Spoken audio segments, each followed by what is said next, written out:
আমার রাজ্যে হিন্দু মুসলমান নিয়ে রাজনীতি করলে 3 মাসের জন্য জেল হবে। তামিলনাড়ুতে হিন্দু মুসলমান নিয়ে বিভাজনের রাজনীতি করলে সরাসরি জেলে পাঠিয়ে দেওয়া হবে। তামিলনাড়ুর মুখ্যমন্ত্রী তালাপাতির মন্তব্য, আমি ধর্মের রাজনীতি করতে আসিনি। সবার কাছে নিজের ধর্ম সবচেয়ে বড় এবং পবিত্র, কিন্তু অন্যর ধর্মকে অপমান করার অধিকারও কারো নেই।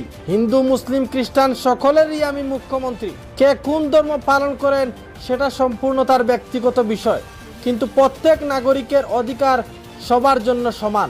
তামিলনাড়ুর মুখ্যমন্ত্রীর মন্তব্য, আমি একজন শান্ত মানুষ, অনুগ্রহ করে ধর্মের রাজনীতি করে আমাকে উত্তেজিত করবেন না। আমার রাজ্যে যদি কোনো হিন্দু মুসলমানের উপর অত্যাচার করে অথবা কোনো মুসলমান হিন্দুর উপর অত্যাচার করে আর যদি কেউ পরিস্থিতি উত্তপ্ত করার চেষ্টা করে, তাহলে আমাকে সামলানো কঠিন হয়ে যাবে। এর শাস্তি এতটাই কঠোর হবে যে যা ইতিহাস হয়ে থাকবে।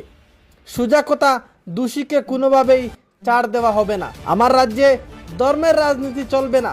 মুখ্যমন্ত্রীর কড়া বার্তা, ধর্মকে টার্গেট করলে সরাসরি জেল হবে।